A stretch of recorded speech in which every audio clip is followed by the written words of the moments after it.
በኩል ነው የሚመጣው ምልክቶቹ ቀድም እንደነገርኳችሁ ጦርነቱ ረሃቡ መከራው ሲደራረብ ይሄ የምን ምልክት ነው የማን መምጣት ምልክት ነው የክርስቶስ መምጣት ምልክት ነው ስለዚህ እናንተ ከመሸበር ከመደንገጥ ከመበርገግ ከመታወቅ ተስፋ ከመቁረጥ ይልቅ ምልክቶቹን ያያችሁ ተዘጋጅታችሁ ጠብቁኛልና ምዕራፍ 24 ከ36 በኋላ ምዕራፍ 25 ሙሉውን ክርስቶስ ሂደቱን ተናገረ አንደኛ ምልክቶቹን ተናገረ ሁለተኛ ምልክቶቹን የሚያዩ ክርስቲያኖች ምን ማድረግ አለባቸው የሚለው ተናገረ እንግዲህ እናንተ ያቀድም የተናገራቸው ሃይማኖታዊ ፖለቲካዊ ኢኮኖሚያዊ ችግሮች ሲፈጠሩ ክርስቲያኖች ምን መሆን ያለባቸው ድለዋኒክሙ ንበሩ ተዘጋጅታችሁ ጠብቋልና ማቴዎስ 25 ከቁጥር 1 እስከ 14 ላይ ክርስቶስ ተናገረ ትመስል መንግስተ ሰማያት አስወነ ደናግል ለነሳ ማሃቱ ይሆን ወወፃ ውስተ ቀበላ መራዊ ለናመሻችሁ በደንብ ስሙን መንግስተ ሰማያት ጅትሏቸዋል ያ የብዙ ደናግል ነው የሚለው ቆንጆ ማለት በመጽሐፍ ቅዱስ ቋንቋ አይዋ ጥርሷ አፍንጫዋ ማለት ነው ከመልክ ጋር አይገናኝ ቆንጆ ማለት በመጽሐፍ ቅዱስ ቋንቋ ባልሽን የቁንጅና ባል ማለት ነው የህግ ባል ማለት የድንግልና ባል ማለት ስለዚህ እነዚህ ሴቶች 10 ናቸው ደናግል ናቸው የቴዱ ሙሽራ ለመቀበል ሙሽራውን ለመቀበል ሲሄዱ ሰርግ ቤት ከሄዱ በኋላ ሙሽራው ዘገየ ሙሽራው ከመዘግየቱ የተነሳ ሌሊቱን ሙሉ እሱ ጋር ስለምናሳልፍ እስኪመጣ ድረስ ትንሽ እንደው እንቅልፍ እንውሰድ ምን ናፕ ነው የምትሉት እናንተ ናፕ ገደም ብለን ሙሽራውን እንጠብቅ በኋላ ትንሽ ድካም እንዲቀልስን ብለው ገደም አሉ ስንት ናቸው ሴቶቹ ጮክ ብላችሁ ነገር ምንድናቸው ቆነጃጅት ምንድነው ብያለሁ ደናግልና የት ነው የሄዱት አቤት ሙሽራው ምን ሆነ ዘገየ ስለዘገየ ትንሽ እንተኛ ብለውተኝ ሙሽራው መጣና ጥሩምባ ተነፋ ልክ ግርግር ሲፈጠር ሸብረቡ ሲበዛ የተኙት 10 ሁሉ ብንናሉ ነው ወዳው ልብሳቸውን አስተካከሉና 10 ሁሉ ነቁ ከእንቅልፋቸው ነገር ግን ሙሽራውን ለመቀበል የሚያስፈልግ ሁለት ነገር ነበር ፈትልና ዘይት ወይ በጣም እናቅለው ከተባለ እናንተ በመታውቁት ቋንቋ ክርና ጋዝ ማለት ነው ማይመና ደህና ወራችሁ ክርና ጋዝ ማለት ነው አንድ ኩራስ ታውቃላችሁ በደንብ ያዙት የመብራቱ ዋጋ እየጨመረ ነው ሞኝ እንዳትሆኑ የእግር መንገድ ተለማመድ ነዳጅ እየጨመረ ነው ከምትነድ እግርን አስለምደው የኖርንበት ነው እግዚአብሔር ይመስገን ፈረንጆቹ ይሰቃዩ ምቾት ያንገላታቸው እንጂ እኛ በእግራችን ለመሄድ ችግር የለብንም እና አንድ ኩራስ እንዲበራ ምን ያስፈልገዋል አቤት ጋዝ ብቻውን ይነዳል ክር ብቻውን ይነዳል ስለዚህ ምን ያስፈልጋል ክርና ጋዝ ያስፈልጋል ልክ አስካስሩ አምስቱ ሁለቱንም ይዘዋል ክሩና ጋዙን ማለት ወደ ሙሽራው ሲመጣ መብራታቸውን ለኮሱና ሙሽራቸውን እልል ይያሉ አጅበው ተቀበሉ አምስቱ ደግሞ ክር ብቻ ነው ያዙት ብንን ሲሉስ ትዝ ሲላቸው ጋዝ አልያዙ እባካችሁ ሐባና ቅባ እንቅብክን እባካችሁ ከጋዛችሁ ከዘይታችሁ ትንሽ ስጡን አሏቸው እነዛ እያአክል ለእናንተና ለኛ አይበቃም ለኛ ብቻ ለዚህ ምሽት መጠነና ያዘው ሁራ ወተሳየጠ ሂዱና ጋዝ ገዝታችሁ ኑ አሏቸው ከዛ በኋላ እነዛ ዝርክርክ ሴቶች አምስቱ በየሰፈሩ እዚህ ሰፈር ሱቃን ጋዝ አለ የለም ጋዝ አለ የለም ክራቸውን አንጠልጥለው ሲመለሱ ልባሞቹ ክርና ጋዛቸውን ለኩሰው ሙሽራቸውን አጅበው እልል ይያሉ ገብተው በሩ ተዘግቶ ጭር ብሎ በሩ ሜዳው ጭር ብሎ ባዶ ሆኗል ከዛ በኋላ እባክህ ብለው አንኳኩ ሴቶቹ አልህወነ እባክህ ክፈትልን አስገባናሉ አማን እብለክን እያምረክን እስመስእምክን ተጊያ ምስሌ እንደኔ ተግታችሁ መጠበቅ ተዘጋጅታችሁ መጠበቅ አልቻላችሁምና እውነቱን እላችኋለሁ አላውቃችሁም አላቸው ከዚህ ይሰውረን እግዚአብሔር ጋዙን ከክሩ ጋር ያዋሃድልን እግዚአብሔር ሴቶቹ ስንት ናቸው አልኩኝ የት ሄዱ ሙሽራው ምን ሆነ ስለዘገየ ተኙ። ሙሽራው ሲመጣ አቤት ስንቱ 10 ከዛ በኋላ ልዩነቱ የተጀመረው የት ላይ ነው? ከዚህ በኋላ ነው።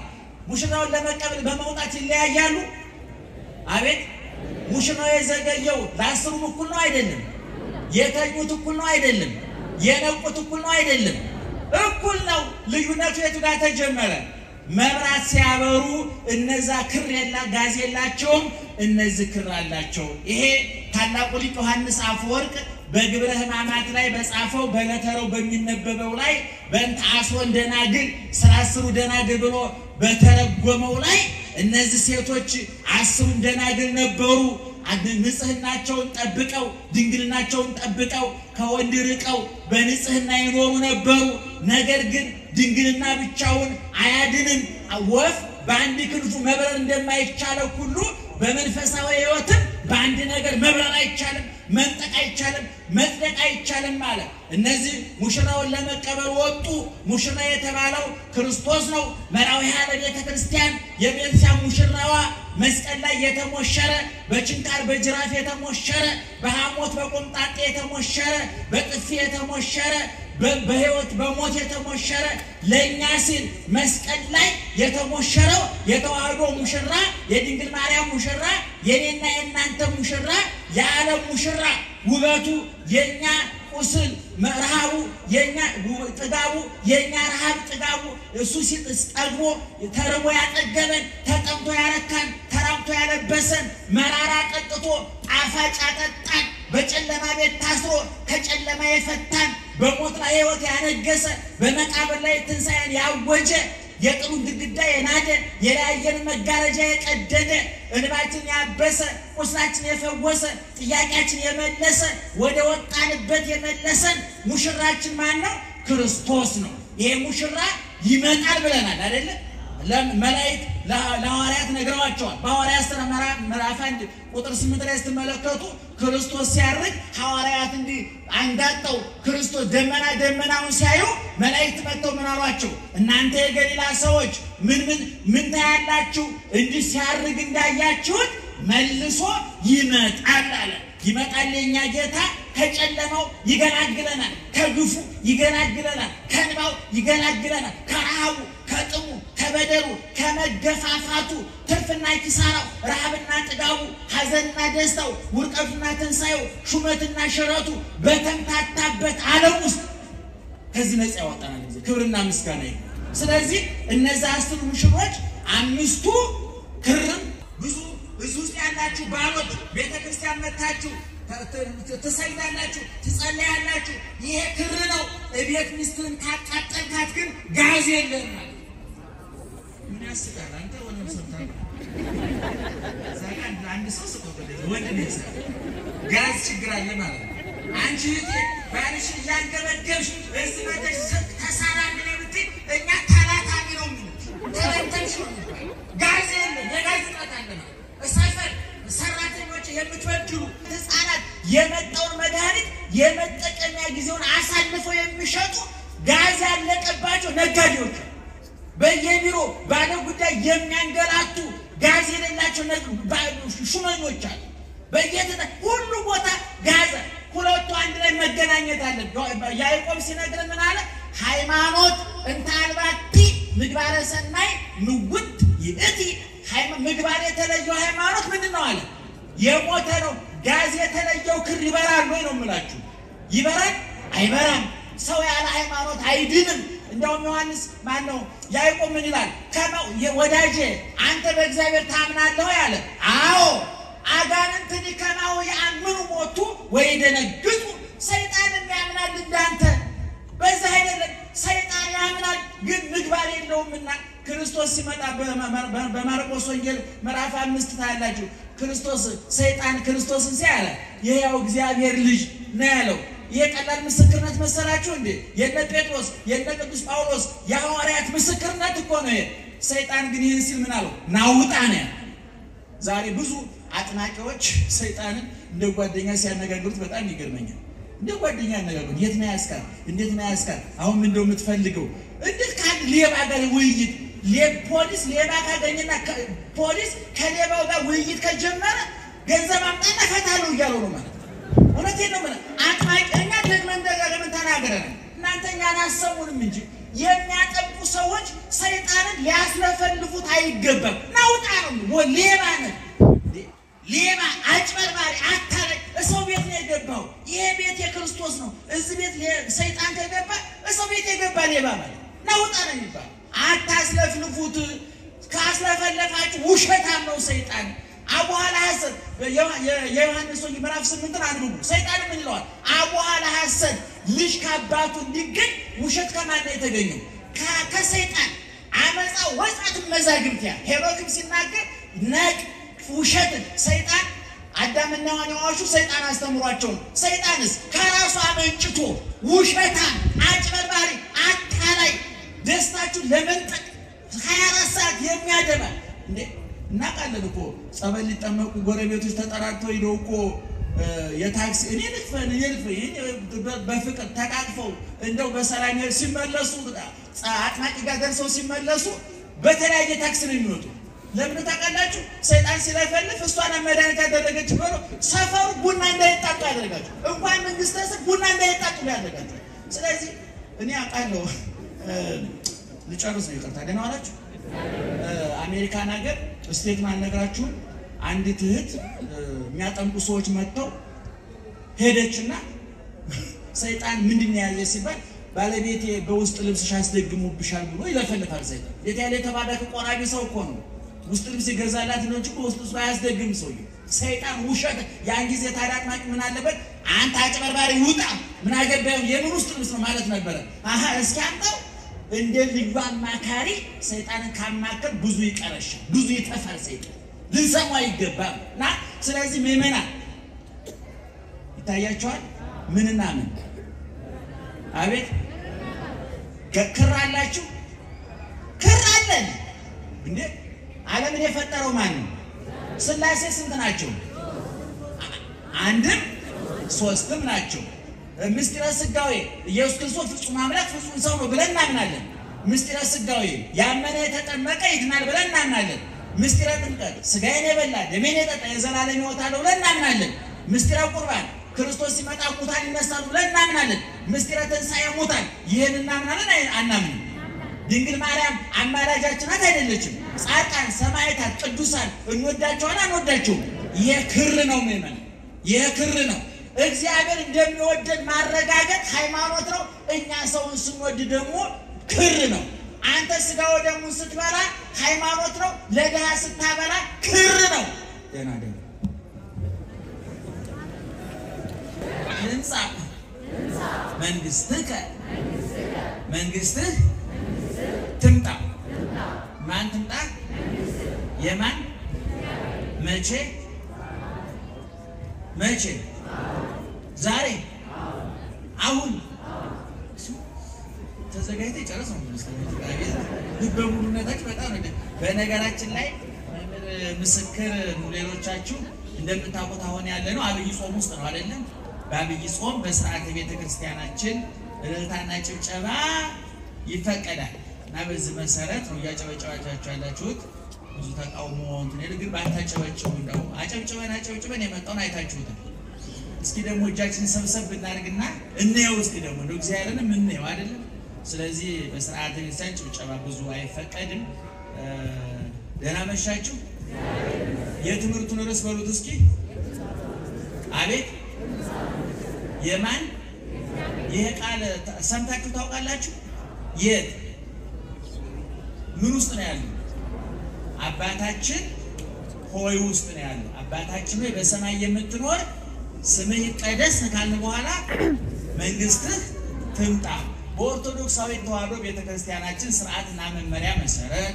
ታላቁ ሊቃችን ቅዱሳችን ክብራችን ዘውዳችን ቅዱስ ያሬድ የቤተክርስቲያኒቱ አገልግሎት መልክና ልክ እንዲኖረው ደርዝ እንዲኖረው ልክ እንዲኖረው ከመስመር እንዳይወጣ ጊዜውን ቦታውን ሁኔታውን ያመጣጠነ እንዲሆን የአየር ንብረቱን ሳይቀር በእውነት በጣም የሚገርመው የቅዱስ ያሬድ ምስጋና የኢትዮጵያውያንን ጠባይ የአየር ጠባዩን ጭምር ለከረምቱ ለበጋው ለፋሲካው ለትንሳኤው ለስቅለቱ ለጥምቀቱ 365 ቀን በሙሉ ለ365 ቀን የሚመጥን ምስጋና አዘጋጅቷል። በእውነት ቅዱስ ያሬድ ለኢትዮጵያ ቤተክርስቲያን የሰጠ እግዚአብሔር ክብርና ምስጋና ይግባው እና ቅዱስ ያሬድ በሰራልን መሰረት የኋላም ሊቃውንት በሰሩ ስርዓት መሰረት ይሄ ሳምንት ከትናንትና እሁድ ጀምሮ እስከሚቀጥለው ቅዳሜ ከሰዓት ድረስ ደብረ ዘይት ይባላል። ማን ይባላል? ደብረ ዘይት ይባላል። እና ምንድነው ቅዱስ ያሬድ ኦርቶዶክሳዊ ተዋሕዶ ቤተክርስቲያን ይሄንን ቀን ሰጥታ እንዲከበር እንዲታሰብ እንዲሰበክበት እንዲዘመርበት እንዲቀደስበት ያደረገችው ለምንድነው ሲባል ባለቤቱን መነሻ በማድረግ ነው። እግዚአብሔር ይመጣል መጥቶ ነበረ፣ ተሰቅሎ ሙቶ ተነስቶ አርጓል። ዛሬ በክብር ነው ያለው። እኔ በቀደም አንድ ሚዲያ ላይ እየተናገርኩ ነበር። እዛ ላይ ያልኩትን አንድ ጥቅስ አብረን እንበለው እስቲ። የነበረው መጣ፣ የመጣው አረገ፣ ያረገው ይመጣል። የነበረው ምን ሆነ? የነበረው ምን ሆነ? የመጣው ምን ሆነ? አቤት። ያረገውስ? አቤት ይመጣል። ይሄ የኦርቶዶክሳዊ ተዋሕዶ ቤተክርስቲያን የምስጋናዋ የትምህርቷ ውሃ ልክና መሰረት ነው። የሰው ልጅ ሕይወት በክርስቶስ መጣና በይመጣል መካከል የተንጠለጠለ ነው ብለናል። እዛ ላይ ተሰሙታላችሁ። ቤታችሁ ቁጭ ብላችሁ ብታዳምጡት በእውነቱ ነገረ ሥጋዌን ያስተማርንበት ስለሆነ በጣም ይጠቅማችኋል ብዬ አስባለሁ።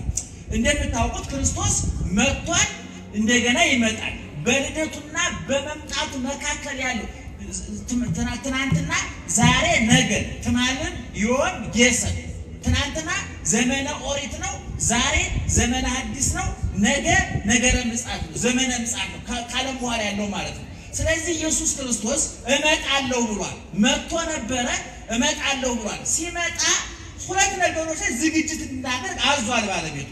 አንደኛው ምልክቶቹ በትክክል እንድንረዳለን እንድናነብለን ከቁጥር 1 በማቴዎስ ምዕራፍ 25 ሙሉ ሁለት ምዕራፍ በሙሉ የተሰጠ ትምህርት ነው። ክርስቶስ እመጣለሁ ብሏል። ከመምጣቴ በፊት ግን ምልክቶች ይከሰታሉ ብሏል። ጸሐፊዎች ፖለቲካዊ ማለት ህዝብ በህዝብ ላይ ይነሳል፣ መንግስታት በመንግስታት ላይ ይነሳሉ። ከባድ ጦርነት ይሆናል፣ እልቂት ይሆናል፣ ፍጅት ይሆናል። ሁለተኛ ሃይማኖታዊ ችግር እኔ ክርስቶስ ነኝ እያለ ይመጣል። ሐሳዌ መሲህ፣ ሐሳዌ ክርስቶስ፣ ሐሳውያን ነቢያት ይመጣሉ። ሐሰተኛ መሲህ ይመጣል። ምናልባት አንዳንድ ሰው ሰማለሁኝ ብዙ ሐሰተኛ ነቢያት ዛሬ መጥተዋል። የዛሬዎቹ ሐሰተኛ ነቢያት ዘይት እየጨመሩ ቅባት እየጨመሩ ጨው እየሸጡ እንደውም ያጭበረብሩ። እነዚህ ጥቃቅንና አነስተኛ ናቸው። ክርስቶስ ሲመጣ ከሚመጣው አንፃር እዚህ ግባ ይባላል። እንደውኛ ላልተን ነው እንጂ ምልክታችሁ የሚማርክ አይደል። ኋላ የሚመጣው እኔ ክርስቶስ ነኝ ብሎ የሚመጣው ሐሰተኛ ግን ፀሐይን በእጁ የሚጨብጥ ነው። እየሰማችሁ ነው? ፀሐይን በእጁ ጨብጦ የሚያሳይ። ያሁኖቹ እንኳን ፀሐይ አምፖል አይጨብጡ ታውቋቸዋላችሁ። እውነቱን ለመናገር እንዴት አድርገው እንደሚታለሉ ሰዎች ያሳዝኑኛል። በጣም ነው የሚገርመው። የወረደ የዘቀጠ እንደው ይጸለይለት የሚገባ ሲገባ እጸልይላችኋለሁ የሚል እስኮ ይጸለይለት ነበር የሚገባው። እጸልይላችኋለሁ የሚል ሐሞቱ የፈሰሰ ወኔ የከዳው ይሁንታ ቢስ የሰብናን መለኪያ የኢትዮጵያዊነት ወሰን ክብር ያለፈ የዘቀጠ ስራ ነው የሚሰራው። ኋላ ክርስቶስ ይመጣል ያለው ግን ቀላል እንዳይመስላችሁ ድንቅ ተአምራት የሚያደርግ እንደውም ባለቤቱ ወሶበ ኢሐጥራ እና እነዛ ቀኖች ስለተመረጡ ሲባል ቀኖቹ ባያጡ ኖሮ ሁሉም ሰው በሳተ ነበር። ያ የሃይማኖት ችግር ይፈታል። ዛሬ ነው ችግሩን ለማምለጫ ሰዎች ምንም ነገር ለማድረግ አይመለሱም። የሰው ልጅ ገበያው ከደራለት ማንንም ሊሸጥ እንደሚችል ፈጣሪው 30 በመሸጥ አሳይ። ገበያ ከደረ የማይሸጥ ይቸበቸባል። እግዚአብሔር ራሱ እንደበግ የበግ ዋጋ እንኳን ከበግ ማንሶ በ30 ብር ተሽጧል። ስለዚህ አይደለ የማይሰራ ግፍ፣ የማይሰራ ወንጀል፣ የማይሰራ ክፋት እንደሌለ እግዚአብሔር የሰው ልጅ ፈጣሪውን በመሸጥ በመስጠት ኢኮኖሚያዊ ችግር ይፈጠራል። ምናልባት አሁን ያሉት ምልክቶች ጦርነቶች ይሰማሉ በየቦታው የሃይማኖት ጉዳዮች ይሰማሉ በየቦታው የኑሮ የምጣኔ ሀብቱ ችግር ይሰማል በየቦታው ያን ጊዜ ክርስቶስ ሲመጣል የሚሰማው ይህ አይደለም ይሄ ምን ወጣ ክርስቶስ የምጥ ቃል መጀመሪያ ነው ይሄ ለዛ ለታላቁ መከራ ይሄ ዋዜማ ቅምሻ እፍታው ነው ስለዚህ እነዚህ ሶስት ምልክቶች ይከሰታሉ እነዚህ ሲከሰቱ ምልክቶቹን እንዴት ነው የምንረዳቸው ነው ትልቁ ነገር ክርስቶስ ይምጣ አይምጣ ጮክ ብላችሁ ንገሩ ይምጣ አይምጣ ይምጣ አይምጣ እሺ ሞት ይምጣ አይምጣ እስኪ አንድ ጥቅስ አብረን እንበልና ቀጥሎ ያለውን ላስረዳችሁ ሊሄድ በሉ ከክርስቶስ ጋር ልኖር እናፍቃለሁ ወዴት መሄድ ከማን ጋር ለመኖር ምን አደርጋለሁ እናፍቃለሁ ቅዱስ ጳውሎስ ነው የሚለው በጣም በቀላል ቋንቋ ተርጉሞ ካላችሁ ይሄ ቅዱስ ጳውሎስ ምን ይያለን ነው መሞት ናፍቆኛል ይያለ ሞት ናፍቋችኋል መሞት ትፈልጋላችሁ አንፈልግም ያበሻ እያጣጣረ እንኳን ማምሻ እድሜ ነው ምን ጀግና ቆሎየ አንጀቱ ታጥፎ አጥንቱ ገጦ ደሙ ተመጦ ቆዳው ደርቆ ስጋው አልቆ አልጋ ላይ ተጣብቆ ማምሻ እድሜ ነው እስቲ በሰላም ያሳድረ በግድ መንጭቆ ነው ሞት የሚወስድ ታውቃላችሁ በየቦታው በየጸጉር ተንከራተን ገንዘብ ያላቸው በአውሮፓ በአሜሪካ በሰለጠነው ዓለም እኛ ድሆቹ ደግሞ በሶና ቆሎ ተሸክመን በየጸጉር ተንከራተን መንጭቆ ነው ሞት የሚወስድ ታውቃላችሁ ማንም እሺ በጀብሮ መሞት የሚፈልግ ሰው የለም እውነቱን ለመናገር ግን ሐዋርያው ቅዱስ ጳውሎስ ምን አለ ሊሄድ ከማን ጋር ልኖር ምን አደርጋለሁ ሞት ናፍቆኛል እኛ እኮ ክርስትና ቢገባን እኮ ሰው እናቱ ሲሞትበት እኮ እንኳን ደስ ያለህ እናቱ ሞተችል ነበር መባል ያለበት እንኳን ደስ ያለ አባቱ ሞተልህ እንኳን ደስ ያለሽ ወንድምሽ ሞተልሽ ሰው በደስታ ልጁን አሜሪካ ልቆ ወደ መንግስተ ሰማያት እያለቀሰ ከላከ አሜሪካ ገብቶ መንግስተ ሰማያት አልገባችሁ ማለት እኮ ነው ሰው አሜሪካ ሲሄድ ቦሌ በእንባ እየተሸኘ በደስታ ስጦታ ተሰጥቶ አበባ ተሰጥቶ ቦሌ ላይ የሚፈሰው እንባ እኮ ከሄደ በኋላ ይረሳኝ ሆነው እንጂ ፍቅር እኮ አይደለም ነው የሰውዬ እንባዬ ትዝ ያለው እንደው ዶላር ይልክ ይሆን እንጂ በሰላም ግባ ብለን ሸኝተን የምን መነፋረቅ ነው ይረሳኛል ወይ እኮ ነው አይደል ሰው በደስታ አሜሪካ ወንድሙን የላከ ሰው እንዴት ወደ ክርስቶስ በተስፋ መቆረጥ ይሸኛል ታላቁ ሊቅ ዮሐንስ አፈወርቅ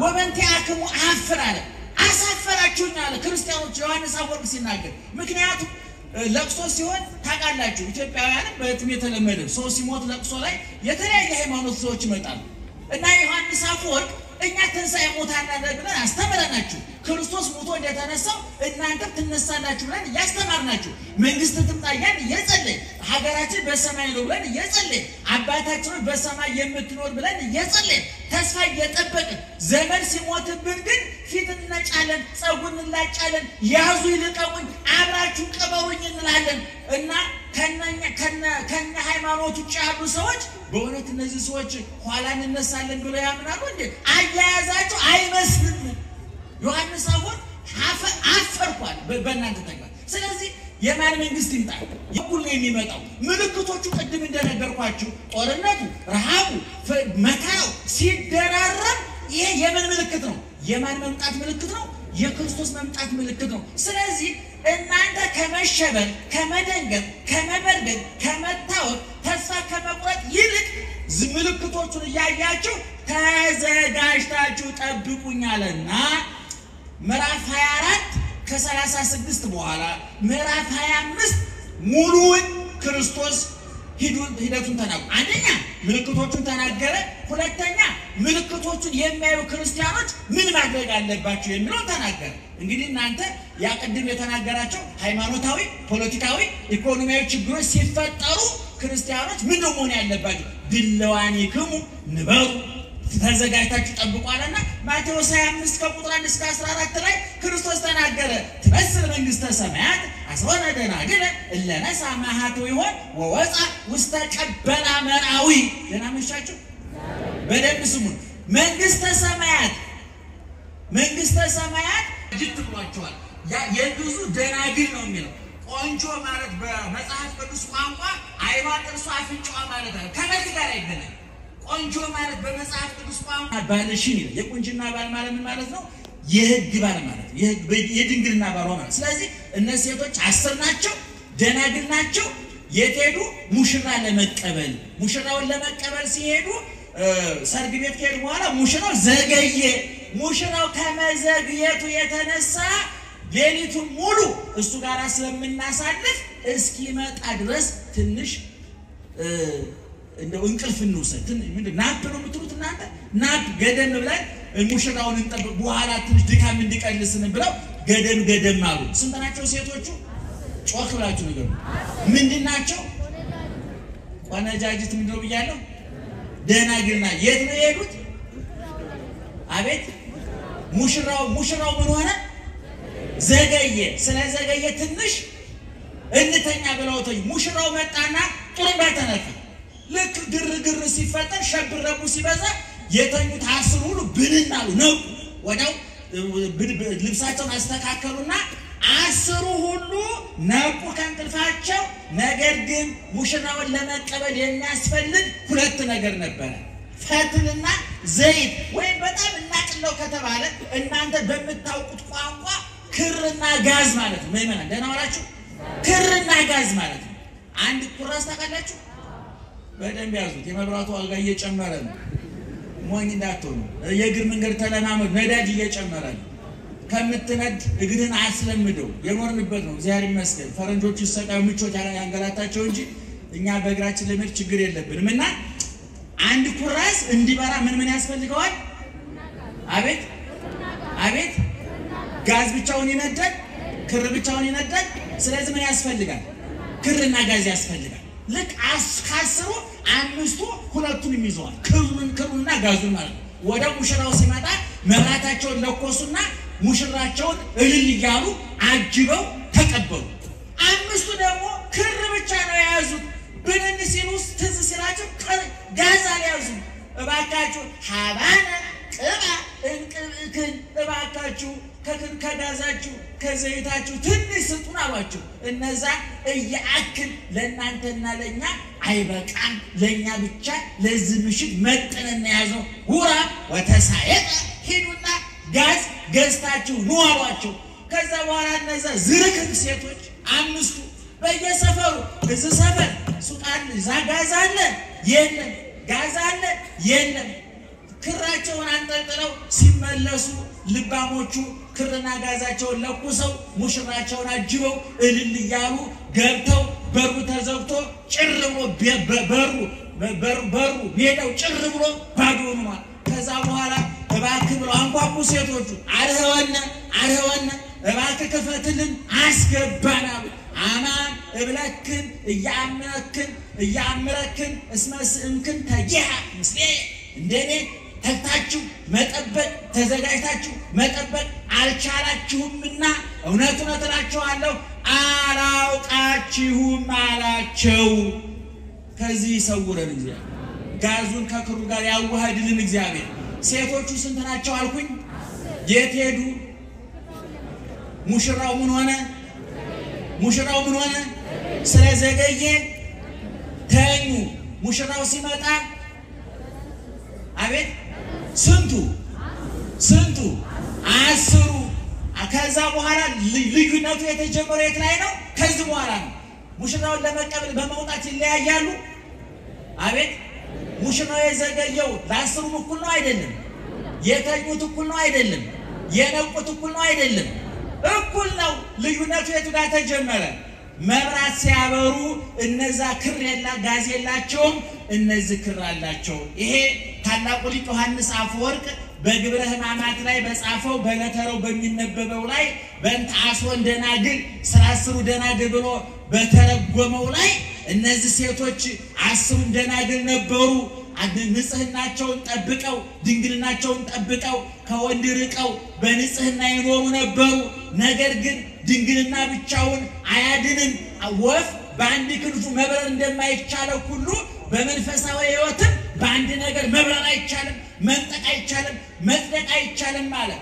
እነዚህ ሙሽራውን ለመቀበል ወጡ ሙሽራ የተባለው ክርስቶስ ነው መራዊያ ለቤተክርስቲያን የቤተክርስቲያን ሙሽራዋ መስቀል ላይ የተሞሸረ በችንካር በጅራፍ የተሞሸረ በሐሞት በቆምጣጤ የተሞሸረ በጥፊ የተሞሸረ በህይወት በሞት የተሞሸረ ለኛ ሲል መስቀል ላይ የተሞሸረው የተዋህዶ ሙሽራ የድንግል ማርያም ሙሽራ የኔና የናንተ ሙሽራ የዓለም ሙሽራ ውበቱ የኛ ቁስል መርሃቡ የኛ ጥጋቡ የኛ ረሃብ ጥጋቡ እሱ ሲጠግቦ ተርቦ ያጠገበን ተጠምቶ ያረካን ተራብቶ ያለበሰን መራራ ጠጥቶ ጣፋጭ ያጠጣን በጨለማ ቤት ታስሮ ከጨለማ የፈታን በሞት ላይ ሕይወት ያነገሰ በመቃብር ላይ ትንሣኤን ያወጀ የጥሩን ግድግዳ የናደ የራየን መጋረጃ የቀደደ እንባችን ያበሰ ቁስላችን የፈወሰ ጥያቄያችን የመለሰ ወደ ወጣንበት የመለሰን ሙሽራችን ማን ነው? ክርስቶስ ነው። ይሄ ሙሽራ ይመጣል ብለናል አይደለ? ለመላእክት ለሐዋርያት ነግረዋቸዋል። በሐዋርያት ሥራ ምዕራፍ 1 ቁጥር 8 ላይ ስትመለከቱ ክርስቶስ ሲያርግ ሐዋርያት እንዲህ አንጋጠው ክርስቶስ ደመናውን ሲያዩ መላእክት መጥተው ምን አሏቸው? እናንተ የገሊላ ሰዎች ምን ታያላችሁ? እንዲህ ሲያርግ እንዳያችሁት መልሶ ይመጣል አለ። ይመጣል የኛ ጌታ ከጨለማው ይገላግለናል ከግፉ ይገላግለናል ከንባው ይገላግለናል ከረሃቡ ከጥሙ ከበደሩ ከመገፋፋቱ ትርፍና ኪሳራው ረሃብና ጥጋቡ ሐዘንና ደስታው ውርቀቱና ትንሣኤው ሹመትና ሽረቱ በተምታታበት ዓለም ውስጥ ከዚህ ነፃ ያወጣናል እግዚአብሔር ክብርና ምስጋና ይሁን። ስለዚህ እነዛ 10 ሙሽሮች አምስቱ ክርም ብዙ ውስጥ ያላችሁ ባሎች ቤተክርስቲያን መጣችሁ ተሰይዳላችሁ ትጸልያላችሁ ይሄ ክር ነው እቤት ሚስትን ካቃጠልካት ግን ጋዝ የለም ማለት ምን ያስቃል አንተ ወንም ሰምታ ዛጋን አንድ ሰው ሰቆቀደ ወንድነስ ጋዝ ችግር አለ ማለት አንቺ እቴ ባልሽ ያንገበገብሽ እዚህ ወደሽ ተሳራን ነው ብትይ እኛ ታላታሚ ነው ምን ተረተሽ ጋዝ የለም የጋዝ ጣጣለ ነው እሳፈር ሰራተኞች የምትወድሩ ህፃናት የመጣውን መድኃኒት የመጠቀሚያ ጊዜውን አሳልፈው የሚሸጡ ጋዝ ያለቀባቸው ነጋዴዎች በየቢሮ ባለ ጉዳይ የሚያንገላቱ ጋዝ የሌላቸው ሹመኞች አሉ። ሁሉ ቦታ ጋዝ ሁለቱ አንድ ላይ መገናኘት አለ። ያዕቆብ ሲነግረን ምን አለ? ሃይማኖት እንታልባቲ ምግባረ ሰናይ ንውት ይእቲ ምግባር የተለየው ሃይማኖት ምንድነው አለ? የሞተ ነው። ጋዝ የተለየው ክር ይበራል ወይ ነው የምላችሁ? ይበራል አይበራም? ሰው ያለ ሃይማኖት አይድንም። እንደውም ዮሐንስ ማን ነው ያዕቆብ ምን ይላል? ወዳጄ አንተ በእግዚአብሔር ታምናለህ ያለ? አዎ አጋንንት ሊከናው ያምኑ ሞቱ ወይ ደነግጡ። ሰይጣን ያምናል እንዳንተ በዛ አይደለም። ሰይጣን ያምናል ግን ምግባር የለውምና ክርስቶስ ሲመጣ በማርቆስ ወንጌል ምዕራፍ 5 ታያላችሁ። ሰይጣን ክርስቶስን ሲያለ የሕያው እግዚአብሔር ልጅ ነው ያለው። የቀላል ምስክርነት መሰላችሁ እንዴ? የነ ጴጥሮስ የነ ቅዱስ ጳውሎስ የሐዋርያት ምስክርነት እኮ ነው። ሰይጣን ግን ይህን ሲል ምን አለው? ናውጣ ነው። ዛሬ ብዙ አጥናቂዎች ሰይጣንን እንደ ጓደኛ ሲያነጋግሩት በጣም ይገርመኛል። እንደ ጓደኛ ያነጋግሩት የት ነው ያስካል? እንዴት ነው ያስካል? አሁን ምን እንደው የምትፈልገው? እንዴት ካል ሌባ ጋር ውይይት ፖሊስ ሌባ ካገኘና ፖሊስ ከሌባው ጋር ውይይት ከጀመረ ገንዘብ አምጣና ፈታለው እያለው ነው ማለት ነው። እውነቴን ነው ማለት አጥማቂኛ ደግመን ተናገረን። እናንተኛን አሰሙንም እንጂ የሚያጠቁ ሰዎች ሰይጣንን ሊያስለፈልፉት አይገባም። ናውጣ ነው ሌባ ነው። ሌባ አጭበርባሪ አታለቅ ሰው ቤት ነው የገባው። ይሄ ቤት የክርስቶስ ነው። እዚህ ቤት ሰይጣን ከገባ ሰው ቤት የገባ ሌባ ማለት ናውጣ ነው የሚባል። አታስለፍልፉት። ካስለፈለፋችሁ ውሸታም ነው ሰይጣን። አቡሃለ ሐሰት የዮሐንስ ወንጌል ምዕራፍ 8 አንብቡ። ሰይጣን ምን ይለዋል? አቡሃለ ሐሰት ልጅ ከአባቱ እንዲገኝ ውሸት ከማን ነው የተገኘው? ከሰይጣን። አመፃ ወጣት መዛግብት ሄሮድስ ሲናገር ነቅ ውሸት ሰይጣን አዳምና ሔዋን የዋሹ ሰይጣን አስተምሯቸው ነው። ሰይጣንስ ከራሱ አመንጭቶ ውሸታም አጭበርባሪ አታላይ ደስታችሁ ለመንጠቅ 24 ሰዓት የሚያደባ እንዴ እናቃለን እኮ ጸበል ሊጠመቁ ጎረቤቶች ተጠራርተው ሄደው እኮ የታክሲ እኔ ልክፈል በፍቅር ተቃቅፈው እንደው በሰላም ሲመለሱ አጥማቂ ጋር ደርሰው ሲመለሱ በተለያየ ታክሲ ነው የሚወጡ። ለምን ታውቃላችሁ? ሰይጣን ሲለፈልፍ እሷን መድኃኒት ያደረገች ብሎ ሰፈሩ ቡና እንዳይጣጡ ያደርጋቸው። እንኳን መንግስት ተሰ ቡና እንዳይጣጡ ያደርጋቸው። ስለዚህ እኔ አውቃለሁ ልጨርስ ነው ይቅርታ ደህና ዋላችሁ።